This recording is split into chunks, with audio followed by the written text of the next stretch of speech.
Hey, it's TaxQuips time from TaxMama.com. Today, TaxMama wants to talk to you about some year-end tips and ideas to get ready for next year.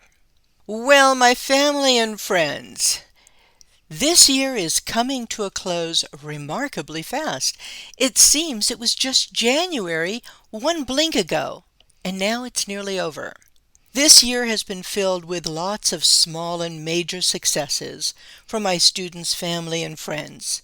This year has been filled with lots of small and major successes for my students, family, and friends, tinged with a great deal of sadness, illness, and death, the yin and the yang of life. We still have a few days to take some steps to minimize taxes this year. So let's look at some of those ideas first. Then I'm going to give you some ways to make next tax season a little easier. First, some year-end tax tips. Taxpayers who don't itemize are able to deduct up to $300 worth of cash contributions per person or $600 on a married filing jointly return, double what we had last year. If you are using itemized deductions, be sure to get receipts for everything dated in 2021. Make your charitable contributions before the year end, and go through the house and closets for the annual winter cleaning to clear out anything you haven't used for 1 year or more.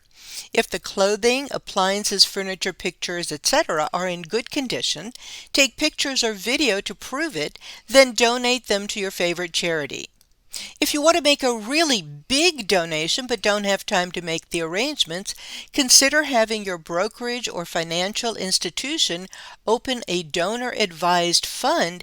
You can fund it this year and then distribute the money to the charities next year.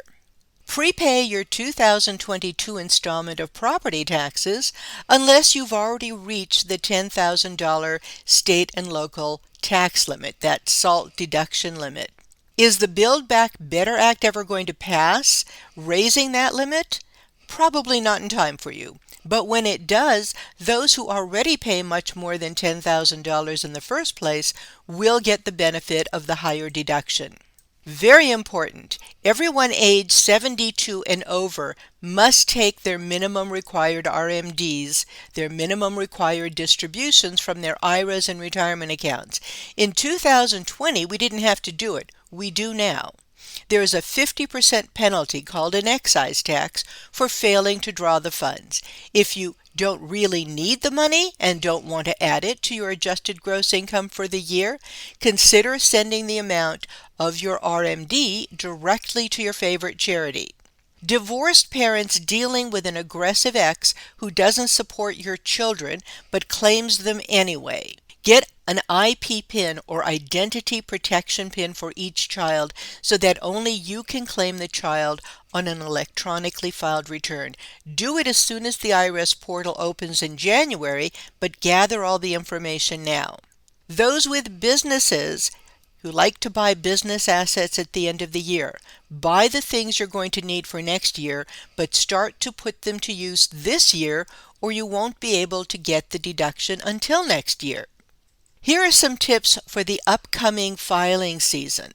Finally, the IRS published the mileage rates for 2022, so businesses and people who are self-employed can make some decisions about what they need to do for expense reports and so forth.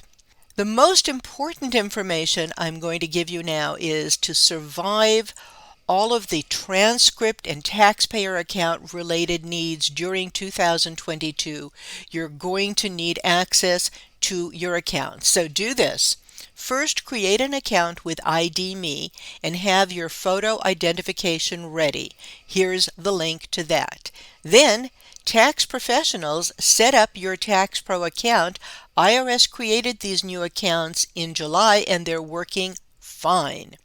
Next, help your clients set up their taxpayer accounts, or if you're the taxpayer, do this for yourself, and the link is included. For Tax Pros, what's in it for you? This will make it possible to quickly activate a power of attorney, a Form 2848 or an Information Authorization Request Form 8821 instead of waiting weeks for the Centralized Authorization File or CAF unit to record your authority. For taxpayers, this will give you instant access to your transcripts, payments, and so much more. Some letters that you need to expect in January. The IRS is sending out the 6419 letter that will summarize the advanced child tax credits, and they're sending out letter 6475 that outlines the stimulus payments people have received. Please tell your clients to save these letters. It's going to be a bumpy tax season coming up as we try to reconcile all the payments that people received or that they didn't receive but the IRS said they did. I'm wishing you a lovely, healthy, and safe New Year's celebration and a terrific New Year. And remember, you can find answers to all kinds of questions about taxes and business issues and EA education for free. Where else? At TaxMama.com.